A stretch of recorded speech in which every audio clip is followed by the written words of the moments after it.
the Divine Mercy ng Bulacan. At araw-araw, ako ay nagdadasal. Ako ay sumusuko sa Kanya. Umabot ito ng buwan at patuloy pa rin ako nangangayayan at dinulunod.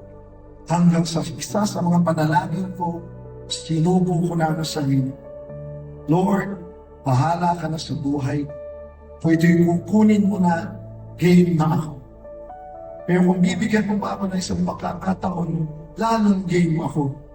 Lalo na nagsisimula pa lang ako ng aking pamilya. Alam nyo, pina-x-ray or barium enema x-ray yung aking bitukan. At 3 na yung mga tumors that they suspected were causing my bleeding. Kaya in-schedule ako ng operasyon sa Metropolitan Hospital sa Bamban. Nakita ng oncologist, 3 na yung bukol kailangan tanggalin at ma-confirm. Bago ako operahan, kinagabihan, dumating sa akin si Mama Mary, yung kanyang image, nagkasama ang kanyang anak, ang ating Panginoong Jesus, na karga-karga niya. Parents, teachers, students, pray because she was brought to our school by accident. Of course, nothing happens by accident. Gabi na, nag-uwian na lahat, naiwan ako, nakatitig lang ako kay Jesus at kay Maria.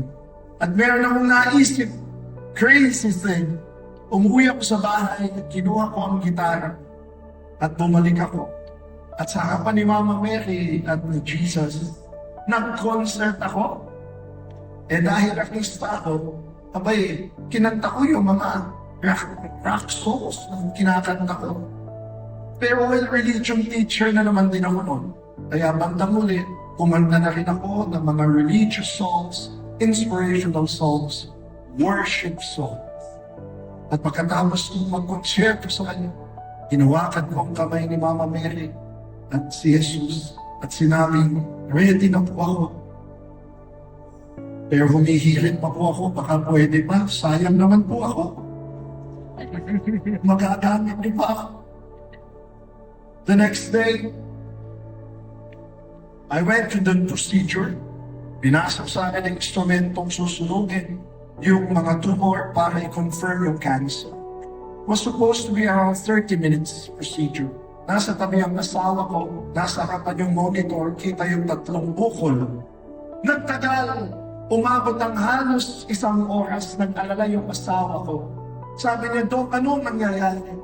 Ang sagot ng doktor, nagtatagal tayo kasi hindi namin makita ni isang bukol.